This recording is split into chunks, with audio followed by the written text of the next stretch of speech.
इसमें आपका next question है। इस क्वेश्चन में भी कहते हैं कि एक समांतर प्लेट संधारित्र की धारिता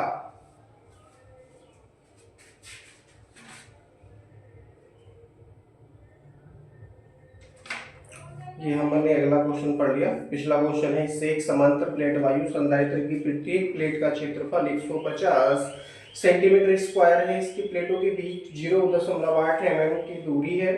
इसे 1200 वोल्ट विभवांतर तक आवेशित किया गया है। इसमें कितनी ऊर्जा संचित होगी? तो जो दे रखा है सबसे पहले उसको लिख लेंगे। यहाँ पर दे रखा है संधारित्र की प्लेटों का क्षेत्रफल 150 सेंटीमीटर स्क्वायर। मीटर में कन्वर्ट कर लेंगे, इसको चेंज कर लेंगे, हो जाएगा 150 गुना 10⁻⁴ मीटर स्क्वायर। आगे दे रखा है इन्होंने प्लेटों के बीच की दूरी d = 0.8 mm,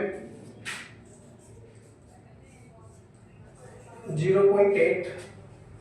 अब देखिए 2 जीरो लगा रखे हैं इन्होंने, लगाना चाहो लगा लो, नहीं तो कोई बात नहीं है, इसकी कोई वैल्यू है नहीं जीरो की बात में। d = 0.88 mm, इसको मीटर में कन्वर्ट करेंगे, हो जाएगा 0.8 × 10⁻³ मीटर। आगे इन्होंने दे रखा है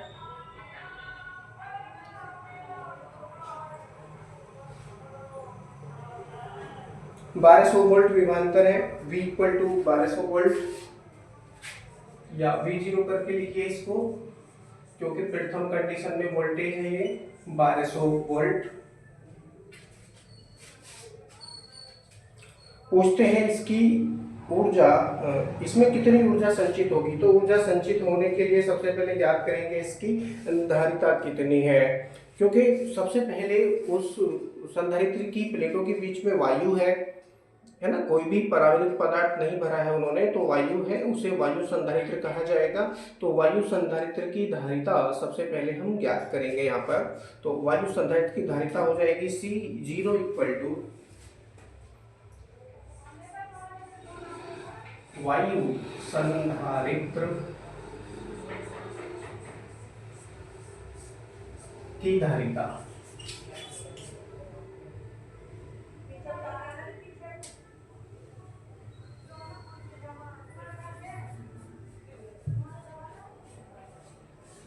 धारिता C0 = ε0A/d फॉर्मूले का हम प्रयोग करेंगे और इसके सहायता से इसकी धारिता ज्ञात करेंगे। वैल्यू रखेंगे, ε0 की वैल्यू है 8.85 × 10⁻⁻12 इंटू A की वैल्यू आपके पास में है 150 × 10⁻⁴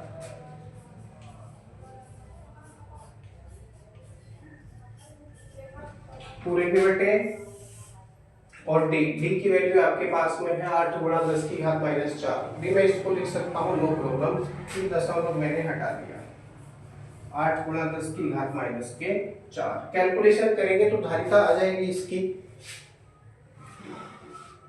1.66 × 10⁻⁻10 फैराड। मैं डायरेक्टली लिख के दे रहा हूँ, C0 = 1.66 इंटू 10 की पावर कितना आ रहा है, 10⁻⁻10 फैराड आ रहा है।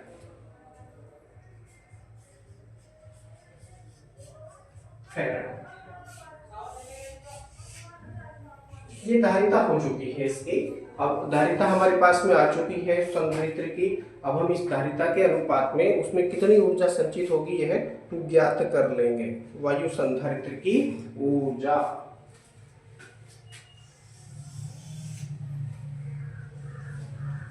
लिखेंगे, अतः वायु संधारित्र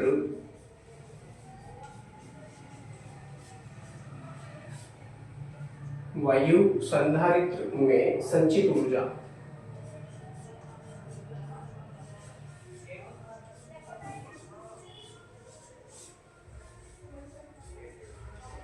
सूत्र है U = 1/4 1/2 C0 V0 स्क्वायर। इस सूत्र का हम प्रयोग यहाँ पर करेंगे और यहाँ से संचित ऊर्जा ज्ञात करेंगे। वैल्यू है हमारे पास में U इक्वल टू 1/2 C0 की वैल्यू आपने फाइंड कर ली है 1.66 इनटू 10 की पावर माइनस के 10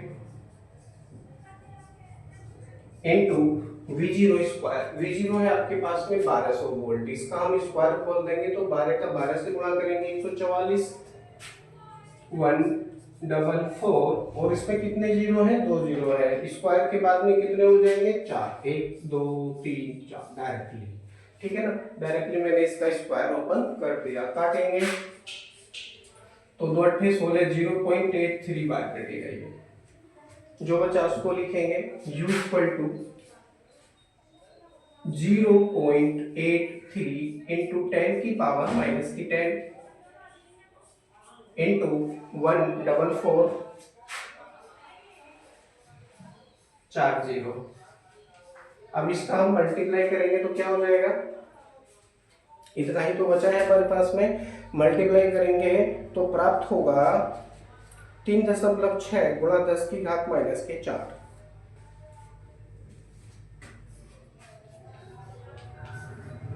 3.6 गुणा 10 की घात माइनस के 4 जूल। यानी जो वायु संधारित्र है उसको 1200 वोल्ट से यदि आवेशित किया जाएगा तो उस स्थिति में 3.6 गुणा 10 की घात माइनस 4 जूल ऊर्जा संचित हो जाएगी।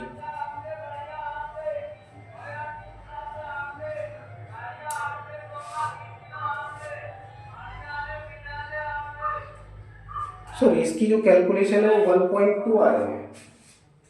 यहाँ कितना आ रहा है? 1.2 आ रही है। 1.2 इंटू 10 की पावर माइनस के 4।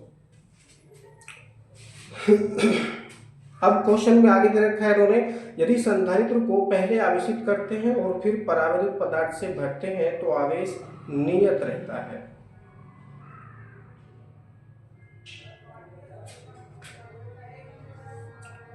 कितनी ऊर्जा संचित होगी ये हमने ज्ञात कर लिया। इसकी ऊर्जा तब कितनी होगी यदि इसे 3 परावैद्युतांकों के माध्यम से भरकर आवेशित किया जाता है। तो जब हम इनकी प्लेटों के बीच में, संधारित्र की प्लेटों के बीच में परावैद्युतांक भरते हैं, परावैद्युतांक भरने से उसकी धारिता बढ़ जाती है, ठीक है, उसकी धारिता बढ़ जाती है। तो हो जाएगा दोनों प्लेटों के बीच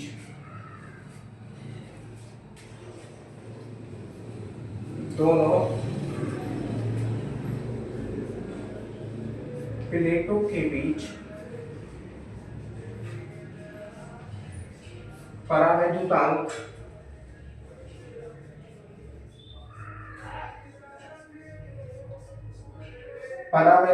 मत लिखिए, परावैद्युत पदार्थ लिखिए, ज्यादा बेहतर रहेगा।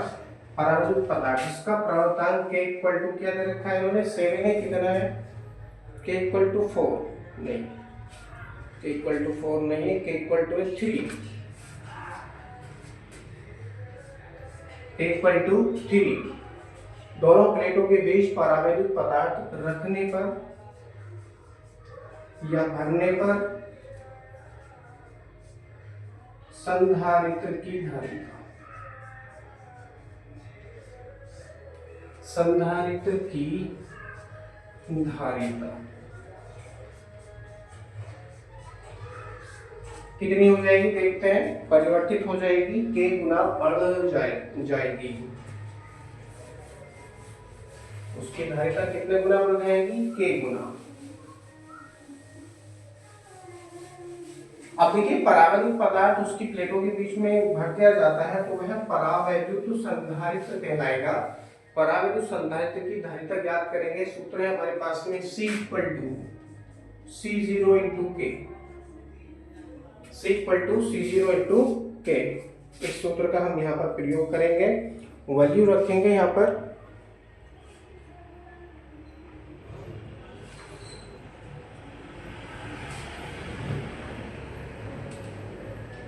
चलिए, धारिता भी नहीं याद करिए, उन्हें ऊर्जा पूछी है तो ऊर्जा कितनी हो जाएगी। अब देखते हैं ऊर्जा कितनी हो जाएगी। धारिता तो इतनी हो चुकी है हमारे पास में, मात्रक है इसका फैराड, मात्रक है फैराड। अब संधारित्र में संचित ऊर्जा वो भी परिवर्तित हो जाएगी। वही ऊर्जा भी क्या हो जाएगा, परिवर्तित हो जाएगी। यदि उसको सेम विभव पर आवेशित किया जाता है तो धारिता भी परिवर्तित हो जाती है और ऊर्जा भी परिवर्तित हो जाती है। सूत्र है U equal to 1/2 C V0 square, 1/2 C V0 square, ये धारिता का सूत्र है। परंतु U की वैल्यू तो हम पहले से फाइंड कर चुके हैं, तो इसको हम क्या कर लेंगे, U डैश कर लेंगे। U डैश हम इसलिए करेंगे क्योंकि ये परावैद्युत संधारित्र है और उसकी हम ऊर्जा ज्ञात कर रहे हैं, तो दोनों ही ऊर्जाओं में अंतर होगा, इसीलिए इसको U नहीं U डैश करके लिखेंगे। अब U डैश इक्वल टू हो जाएगा 1/2। अब देखिए C की ये वैल्यू यहाँ पर हम प्रयोग करेंगे। C के स्थान पर क्या प्रयोग करेंगे, C0 इंटू K, क्या प्रयोग करेंगे, C0 into K into V0 square. ठीक है, इस तरह से ये वैल्यू हो जाती है।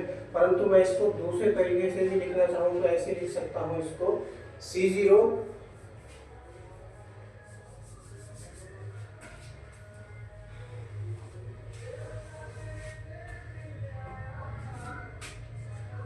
V0 स्क्वायर इंटू K भी लिख सकता हूँ, कोई प्रॉब्लम नहीं है। अब देखिए 1/2 C0 V0 स्क्वायर की चीज का फॉर्मूला बन रहा है, ये वायु संधारित्र की धारिता का फॉर्मूला बन रहा है, इसके ऊर्जा का फॉर्मूला बन रहा है। इसके स्थान पर U का प्रयोग आप कर सकते हैं, इसका U का प्रयोग आप कर सकते हैं। देखिए ये वाला फॉर्मूला और ये वाला फॉर्मूला दोनों सेम है। कैसे हैं, सेम है, तो इनके स्थान पर हम U का प्रयोग कर सकते हैं, क्योंकि 1/2 C0 V0 का स्क्वायर है, 1/2 C0 V0 का स्क्वायर है। तो हो जाएगा U dash equal to U into K।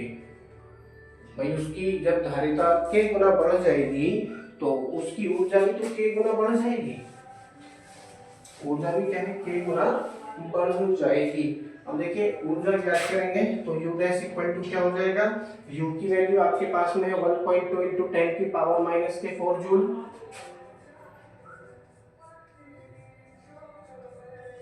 Into K की वैल्यू कितनी है आपके पास में, 3 है, कितनी, 3, गुणा करेंगे 12×36 यानी 3.6 हो जाएगा।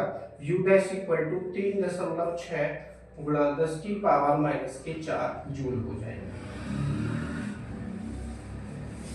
इसका मतलब ये हुआ कि उस संधारित्र की प्लेटों के बीच में परावैद्युतांक K इक्वल टू 3 रखने पर उसकी धारिता 3.6 गुणा 10 की घात माइनस 4 जूल हो जाती है। अब यदि संधारित्र को पहले आवेशित करते हैं और फिर परावैद्युत पदार्थ से भरते हैं तो आवेश नियत रहता है, ठीक है, आवेश नियत रहता है, परंतु इसकी प्लेटों के बीच में विभवांतर क्या है, घट जाता है। कैसे घट जाता है, क्योंकि जब परावैद्युत पदार्थ आप भरेंगे तो परावैद्युत पदार्थ भी विभव को खींचेगा, जब विभव को खींचेगा तो उसकी प्लेटों के बीच में विभव की कमी हो जाएगी, तो नया विभवांतर क्या बनेगा उसको ज्ञात करते हैं।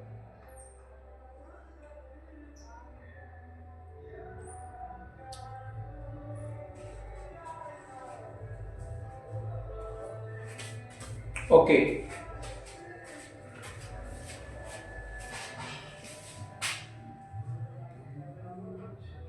चलिए बोर्ड भी आपको सही दिख रहा है।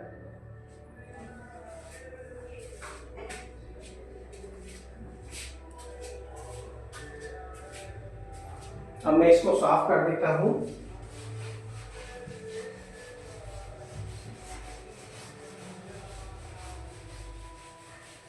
अब जो थ्योरी में मैंने बोला है वो थ्योरी आपको लिखनी होगी यहाँ पर क्वेश्चन, क्योंकि बिना थ्योरी के आप इसको कर नहीं सकते।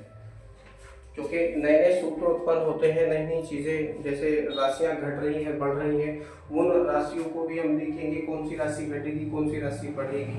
ऐसे ही नहीं हम डायरेक्टली सूत्र का प्रयोग कर सकते हैं। तो थ्योरी का लिखना भी बहुत ज़रूरी रहता है फिजिक्स के अंतर्गत, और ना केवल फिजिक्स में बल्कि मैथमेटिक्स में भी थ्योरी का लिखना जरूरी रहता है, जहाँ पर उपयोगी हो। थ्योरी है, यदि संधारित्र को पहले आविष्कृत करते हैं, क्या कह रहे हैं, यदि संधारित्र को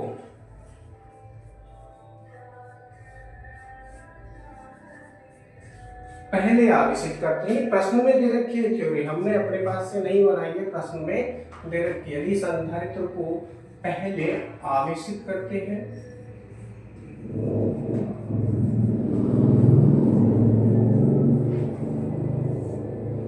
आवेशित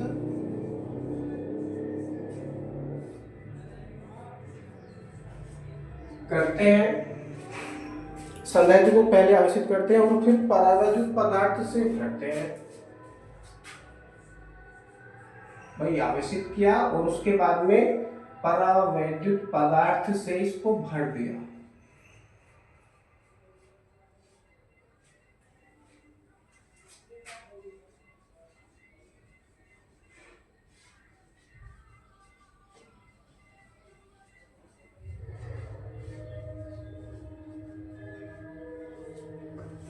परावैद्युत पदार्थ से भरते हैं तो आवेश नियत रहता है। कैसा रहता है, आवेश नियत यानी अनचेंज।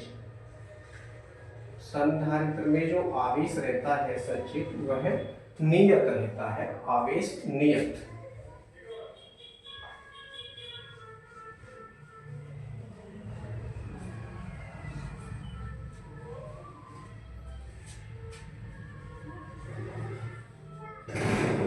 परंतु विभव घट जाता है। विभव कैसा होता है, घट जाता है।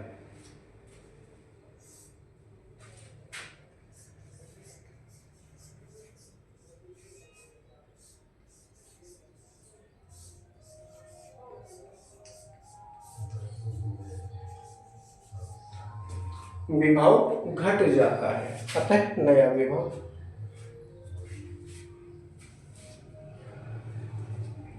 विभव ना लिख के इसको विभवांतर लिखना ज्यादा बेहतर रहेगा, क्योंकि दो प्लेट है।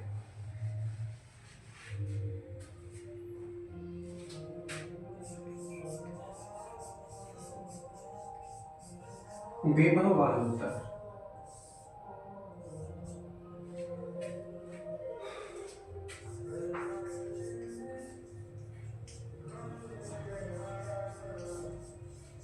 नया विभवांतर।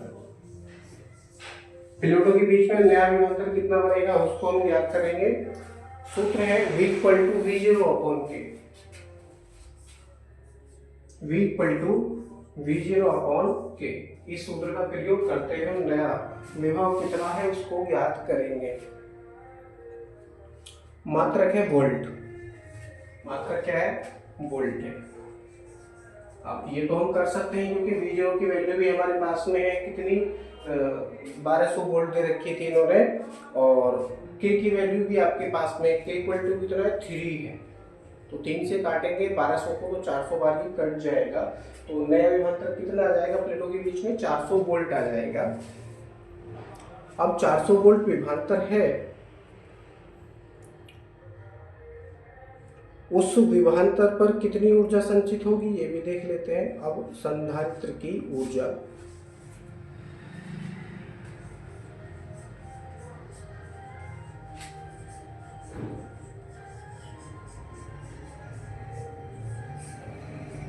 संधारित्र की ऊर्जा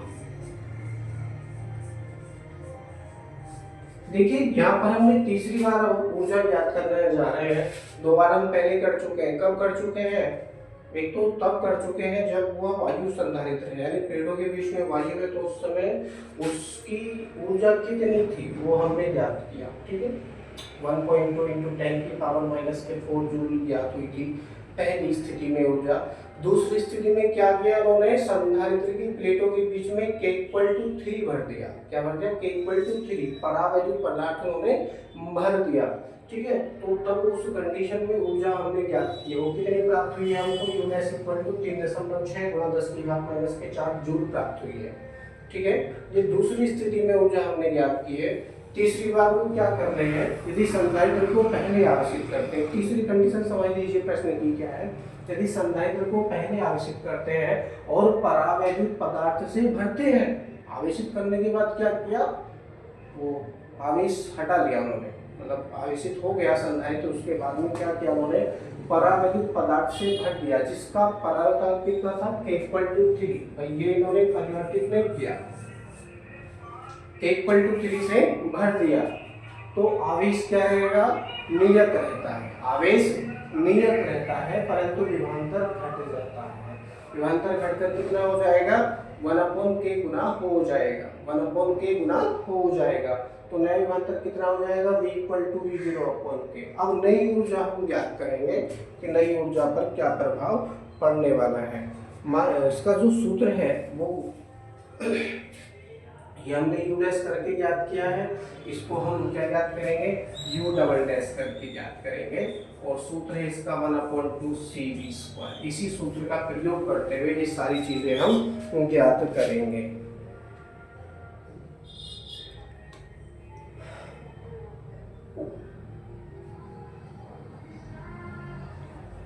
ओके, अब देखिए C की वैल्यू हमारे पास इस समय नहीं है, ये कैसा है, परावैद्युत संधारित्र है, परावैद्युत संधारित्र। इसकी वैल्यू हम फाइंड करेंगे, C इक्वल टू क्या है, C equal to K into C0, प्रयोग करेंगे, हो जाएगा 1/2K इंटू, अब K को हम बाद में लिख लेंगे, क्या है, C0V² इंटू K को हमने क्या किया, बाद में लिख लिया, नो प्रॉब्लम।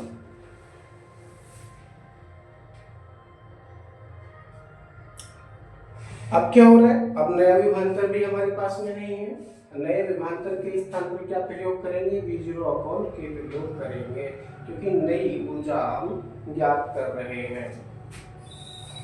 तो हो जाएगा ये सूत्र U double dash equal to 1/2 C0 into K, इसको इसी फॉर्म में लिखिए, C0 इंटू K लिखिए, V के स्थान पे V0 अपॉन K, और इसका क्या है, स्क्वायर है, इसका क्या है, स्क्वायर है। ये नया विभव है और ये नई धारिता है। आगे देखिए, U double dash equal to 1/2 C0 into K, square खोलेंगे हो जाएगा V0 का स्क्वायर अपॉन K का स्क्वायर। K से क्या होगा, ये स्क्वायर कट जाएगा, K से स्क्वायर कट जाएगा, जो बचा उसको लिखेंगे। आपके पास बचा है U double dash equal to 1/2, यहाँ बचा C0 और यहाँ बचा V0 और नीचे बचा K, भाई नीचे तो एक K बचेगा। अब देखिए ये वैल्यू क्या बन रही है, 1/2 C0 V0 square, 1/2 C0 V0 square, यह वायु संधारित्र की धारिता बन रही है, सॉरी ऊर्जा बन रही है।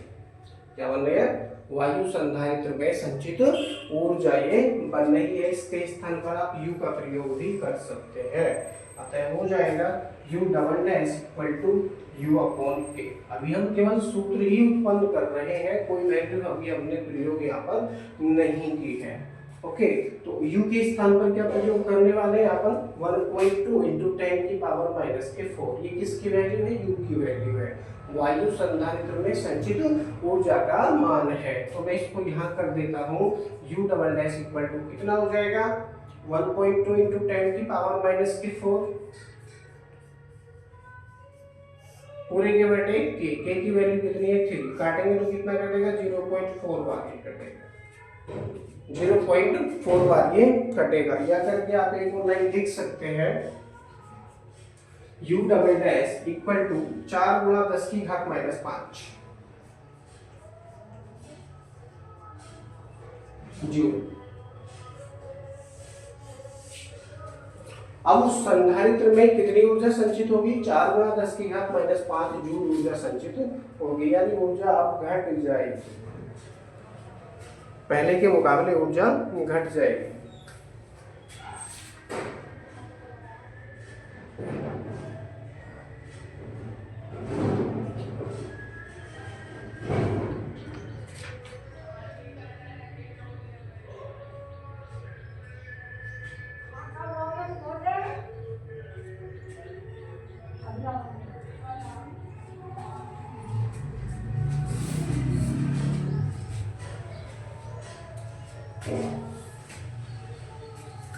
यहाँ पर अगर ये प्रश्न आपका कंप्लीट हो जाता है, इसमें यही चीज़ हमको ज्ञात करनी थी। अब चलते हैं अगले प्रश्न की ओर।